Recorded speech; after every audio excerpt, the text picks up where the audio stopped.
Saya Farida Suryama, saat ini bertugas di KPH Pulau Lot Sebuku, Dinas Kehutanan Provinsi Kalimantan Selatan. Saya pendamping perhutanan sosial di lokasi HKM Gapoktan Hutan Mutiara Sarangtiung di Desa Sarangtiung, Kabupaten Kota Baru, Provinsi Kalimantan Selatan. Perkenalkan, nama saya Angga Saputra ST, Salam Lestari. Saya dari Kabupaten Cianjur, Provinsi Jawa Barat. Saya mendampingi lembaga desa kelompok tani hutan Campaka Jaya, Desa Campaka, Kecamatan Campaka, Kabupaten Cianjur. Kenalkan, nama saya Hidayat dari pendamping perhutanan sosial PSNU Jawa Timur yang berdomisili di Kabupaten Pasuruan. Untuk kegiatan pendampingan kami banyak kegiatan di berbagai tempat di Jawa Timur yang berfokus di lereng Arjuna di Kecamatan Piken, Kabupaten Pasuruan. Perkenalkan, nama saya Muhtar. Adapun jumlah dampingan yang saya dampingi itu berkisar 3 KTH, yaitu KTH Ataindu beralamat di Desa Nambiaburu, KTH Aworeka juga beralamat di Desa Nambiaburu. Nah, sedangkan KTH Wawonggota itu beralamat di Desa Andalambe, Kecamatan Tongauna Utara, Provinsi Sulawesi Tenggara. Dan kami sudah membuat beberapa KUPS di tiap KTH tersebut. Nama saya Henry Miyedi, saya berasal dari KPH Mandah, dari Kabupaten Indragiri Hilir, Provinsi Riau. Saat ini di tahun 2024 saya mendampingi dua KPS. Yang pertama adalah LPHD Sungai Binjai yang berlokasi di Desa Sungai Binjai. Yang kedua LPHD Sapat yang berlokasi di Kelurahan Sapat. Kedua LPHD ini berlokasi di kecamatan yang sama, yaitu di Kecamatan Kuala Indragiri, Kabupaten Indragiri Hilir, Provinsi Riau.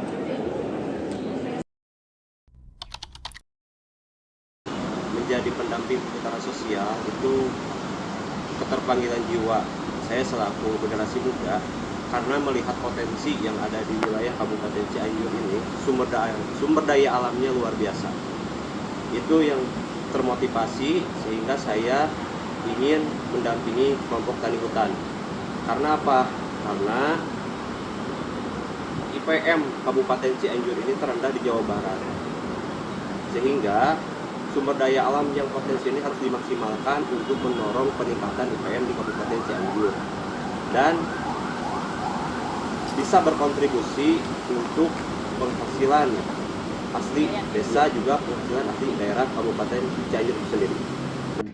Kenapa saya mendampingi petani? Pertama, karena memang profesi saya juga petani, sehingga kita ingin banyak membantu mensukseskan dan membesarkan teman-teman petani yang tergabung dalam perhutanan sosial.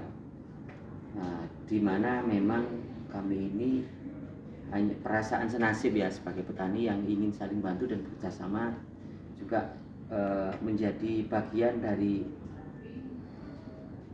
rasa kesetiaan kami sebagai petani. Mengingat di lokasi yang saya tempati itu kebetulan juga saya sebagai pelaku usaha dan juga melihat potensi-potensi yang ada di sekitar saya, tapi masyarakat yang di sekitar saya kurang pengetahuan untuk mengembangkan usaha tersebut. Makanya saya hadir untuk memberikan motivasi bagaimana supaya alam ini bisa lestari dan kita memanfaatkan potensi-potensi atau sumber-sumber daya yang ada di dalamnya. Itu yang membuat saya menjadi pendamping perhutanan sosial. Dan selama saya menjadi pendamping itu, latar belakang saya sebelumnya kan adalah PKSM, Penyuluh Kehutanan Swadaya Masyarakat. Terdapat beberapa permasalahan di kelompok dampingan, salah satunya adanya konflik internal ya kalau saya bilang, karena saat itu ada aduan ke kejaksaan terkait pungutan atau misalkan tiket masuk Jadi masyarakat menganggap bahwa pungutan itu pungutan liar. Jadi kami diadukan ke kejaksaan. Tapi alhamdulillah karena sebagai salah satu tugas pendamping ini untuk memfasilitasi ya. Jadi saat itu sudah saya siapkan dokumen-dokumen, kemudian kami juga sudah siapkan dengan administrasi keuangan, administrasi kelompok. Jadi aduan atau misalkan panggilan kejaksaan itu dapat diatasi. Masyarakat itu atau petani itu dia tidak banyak yang paham apa yang kita mau tanam, apakah yang unggul atau apa. Nah, setelah itu saya berkunjung ke tempat lain, kita itu membudidaya tanaman itu jangan menanam sembarang tanaman, karena misalnya jangka waktu lama semacam tanaman-tanaman yang tidak berproduktif, akhirnya kita bosan untuk berusaha tani karena dari bibit yang kita tanam itu sembarangan. Di dalam pengelolaan kawasan kami memang banyak kendala di sektor infrastruktur, karena kebanyakan di hutan energi kami dalam 1 minggu itu misalkan harus melakukan kegiatan perawatan dan penanaman yang 4 hari itu kita masih berkegiatan untuk membangun jalan dan sebagainya, itu perlu waktu yang sangat lama secara swadaya. Kemudian di dalam proses penataan kelembagaannya yang menjadi kesulitan kami adalah bagaimana kami mengajak teman petani yang menjadi inisiator awal itu bisa bertahan sampai sekian tahun, karena memang pada masa rintisan itu kita belum mendapatkan hasil antara 1 sampai 4 tahun. Nah, disitulah ujian ekonominya bagi seluruh teman-teman petani yang ada di sana benar-benar teruji, dan saya lihat rasa senasib untuk bisa mempertahankan hidup cukup tinggi itu. Kemudian di dalam pengolahan kelembagaan pasca usaha-usaha kami yang sudah kami rintis, kami bangun, kemudian kami harus menata, menyepakati dan membuat kesepakatan tertulis di dalam satu lembaga atau kelompok agar usaha kami bisa berkelanjutan, bisa diteruskan oleh generasi-generasi yang berikutnya. Kemudian kami itu menghadapi masalah akses menuju ke hutan desa kelompok dampingan itu memang masih sangat rendah, karena tipikal hutan kelompok dampingan kami itu merupakan wilayah pesisir yang merupakan ekosistem mangrove, sehingga untuk menuju ke lokasi hutan desa kami biasanya menggunakan transportasi laut seperti kompor. Ini menjadi permasalahan dalam melakukan kegiatan pengelolaan kawasan. Selain itu juga kami menghadapi para tambah hasil hutan itu seperti kayu ya, karena aksesnya sulit tadi, sehingga kami atau saya dalam mendampingi kelompok itu menjadi kesulitan untuk bisa melakukan patroli secara rutin. Di sisi kelembagaan, permasalahan yang kami hadapi itu sama mungkin seperti di banyak teman sosial ya. Kami menghadapi itu permasalahan konflik internal biasanya. Biasanya konflik internal ini sering terlalu lama konfliknya, sehingga menjadi hambatan bagi kami untuk bisa melakukan kegiatan pendampingan. Selain itu juga konflik antara kelompok dengan aparatur desa ya. Dalam hal ini memang sangat mengganggu sekali ya, karena dalam kegiatan menjalankan kegiatan di kelompok hutan sosial itu kami tidak bisa lepas dari aparatur desa. Selanjutnya mungkin di kelola usaha, permasalahan yang kami hadapi itu biasanya di sisi sapras ya, ketersediaan sapras di kelompok usaha hutan sosial. Sebagai contoh, kami kemarin pernah mendapat tawaran dari buyer dari India untuk membeli produk di KUPS dampingan saya, namun karena produk yang dibutuhkan itu banyak, sedangkan di kelompok itu tidak memiliki sapras gudang yang cukup besar untuk bisa memenuhi permintaan dari buyer dari luar negeri. Kalau berbicara tentang suka duka sebagai pendamping, banyak ya. Pertama mungkin dukanya dulu. Kalau dukanya pernah saat itu waktu di awal pendampingan yang agak sulit nih. Jadi pernah saat itu ada salah satu anggota kelompok menyatakan bahwa apa sih tugasnya pendamping, bisa apa yang di-share. Maksudnya dapat bantuan apa nih, bisa membantu apa, bisa membantu dana atau apa. Saat itu saya agak terpukul ya, ternyata kehadiran saya tidak dianggap penting oleh kelompok. Tapi kemudian dengan adanya seperti itu saya justru malah merasa tertantang. Oh, dengan seperti itu saya harus membuktikan kepada diri saya sendiri, kepada kelompok juga, bahwa kehadiran saya ini bisa bermanfaat gitu untuk mereka. Hasilnya alhamdulillah saat ini kelompok sudah mendapatkan peningkatan pendapatan ya, dari wisata alam, kemudian dari bantuan juga banyak dari CSR, kemudian dari Pemkab seperti itu. Jadi apa yang sudah statement negatif itu justru membuat saya lebih tertantang, lebih berbuat untuk lebih baik lagi seperti itu. Suka duka pada saat kami melaksanakan kegiatan pendampingan itu, pertama memang satu, kita ini kan susah sekali mendapatkan kepercayaan dari para pihak, baik dari pemerintah yang kebijakan kadang berubah gitu, juga dari masyarakat. Kebetulan saya sebagai pendamping lokal yang berbasis NU gitu ya, jadi kadang-kadang untuk meyakinkan masyarakat itu tidak mudah juga, untuk menginisiasi membuat mereka berjalan tidak mudah juga, karena memang secara organisasi yang berbasis keagamaan tiba-tiba kita masuk hutan mengajak masyarakat untuk berkegiatan, itu kami juga butuh waktu yang sangat panjang untuk bisa meyakinkan masyarakat bisa bergabung dan bertahan. Itu harus benar-benar punya kemampuan daya tahan dan daya banting yang dengan waktu yang cukup relatif panjang. Tapi alhamdulillah sejak 2019 sampai 2024 teman-teman kami yang sudah memang nyaman gitu di dalam kegiatan pendampingan dengan kita ini, merasa mereka mendapatkan manfaat. Mereka hari ini malah jadi Bang Toyib yang nggak pulang-pulang dari hutan. Jadi mereka sudah merasakan ada perubahan yang berbeda, saat ada tingkat kesejahteraan yang berbeda, ada pengalaman-pengalaman dalam hidup mereka yang berbeda. Mewujudkan sebuah usaha di kehutanan itu harus mensinergikan antara kebijakan lingkungan, pola perilaku masyarakat, dan kesehatan ekonomi.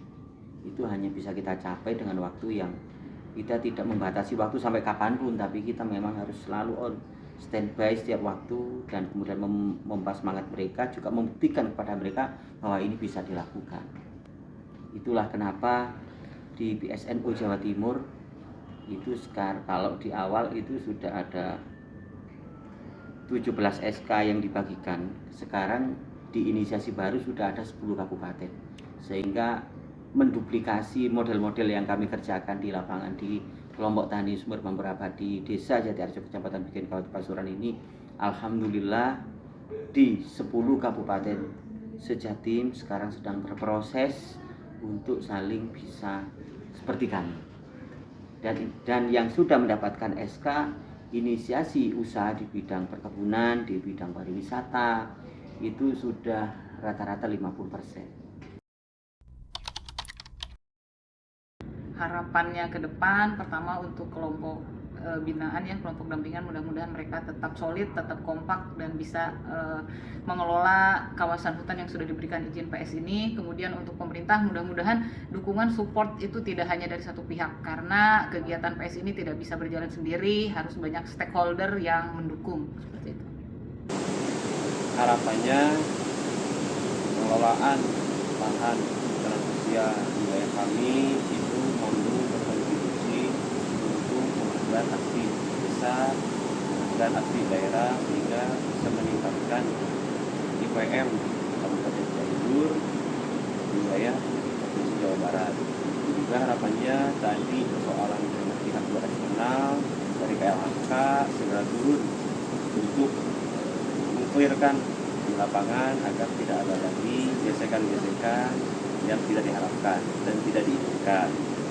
Juga harapannya penyusunan RKPS juga segera dilaksanakan oleh pihak Balai PSKL agar masyarakat kelompok tani dan sosial di wilayah kami ini bisa segera berjalan sebagaimana yang diharapkan juga oleh Kementerian RKK itu.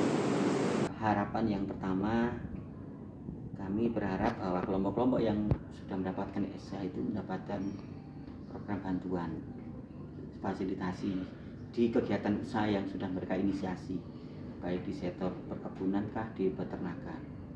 Kemudian yang kedua juga ada peningkatan SDM, juga ini juga betul-betul kami harapkan. Yang keempat ada fasilitasi pembenahan batas luar yang kami inginkan sebagai legal penandaan batas luar. Kami perlu sekali mendapatkan itu sehingga kami lebih nyaman dalam melakukan kegiatan, sehingga dalam proses penataan internal kami lebih mudah. Seperti itu. Besar harapan saya kegiatan pendampingan perhutanan sosial ini ke depannya masih bisa dilanjutkan ya. Kegiatan pendampingan ini saya pikir memang harus tidak bisa sambung putus ya, atau hanya berarti sampai di sini. Mengingat di KPH kami itu kelompok-kelompok baru terus bermunculan, artinya mereka masih perlu pendampingan dari pendamping perhutanan sosial. Kami sebagai seorang petani itu hasilnya mau dikemanakan? Pasar, akses pasar. Itu mungkin akses pasar, bagaimana hasil yang kita dapatkan itu mendapatkan pasar yang tertentu. Saya mengucapkan terima kasih banyak kepada Kementerian Lingkungan Hidup dan Kehutanan atas apresiasi ini, apresiasi terhadap apa yang kami lakukan sebagai pendamping perhutanan sosial di lapangan. Mudah-mudahan atas apresiasi ini akan meningkatkan kinerja kami di lapangan dan kegiatan perhutanan sosial akan lebih bermanfaat lagi, utamanya untuk masyarakat. Di apresiasi penghargaan ini bagi saya adalah sebuah pengabdian kepada negara dan masyarakat, karena saya sangat bersyukur bisa mengabdi di daerah saya sendiri dengan melihat potensi sumber daya alam dan di kita ini yang sangat luar biasa. Apresiasi ini bagi kami sangat besar sekali. Yang pertama, kami dalam kegiatan memfasilitasi pendampingan merasa mendapat pengakuan penuh dari pemerintah, di mana pengakuan penuh itu kami selama ini secara pendampingan ya belum kami dapatkan. Dampaknya apa? Seluruh petani-petani yang tergabung di pendampingan PSNU di Jawa Timur itu merasa bersyukur sekali bahwa kita ini diperhatikan. Kemudian dampaknya apa gitu ya? Teman-teman yang ada di daerah-daerah itu dampaknya mereka semakin bersemangat dalam membangun usaha mereka, dan mereka bersemangat dalam melanjutkan kegiatan perhutanan sosial, sehingga akan memunculkan pendamping-pendamping lokal baru yang punya kapasitas dan daya juang. Itu Penghargaan yang saya terima pada tahun ini 2024 itu mungkin sebagai motivasi saya sendiri dengan teman-teman sebagai pendamping perhutanan sosial di seluruh Indonesia, bahwa marilah kita bersemangat untuk memperhatikan atau mendampingi petani-petani kita yang ilmunya tidak seperti kita yang bisa mengambil pengalaman itu dari tempat lain. Atas penghargaan ini kami ucapkan terima kasih yang sebesar-besarnya kepada para pihak yang telah mendukung dan bekerjasama dalam terlaksananya kegiatan pendamping ini. Yang pertama kami ucapkan kepada Bapak Kepala Balai PSKL Wilayah Sumatera, Pak Apridi Hamara, yang telah mempercayakan kepada kami untuk melakukan kegiatan pendampingan selama 4 tahun belakangan ini. Kemudian Bapak Kepala Dinas Lingkungan Hidup dan Kehutanan Provinsi Riau, kemudian Bapak Kepala KPH Mandah, Pak Joko Yuni Ruanto, yang telah mempercayakan tugas-tugas tentang perhutanan sosial ini. Selanjutnya koordinator dan subkoordinator di seksi penyuluhan dan perhutanan sosial di LHK Provinsi.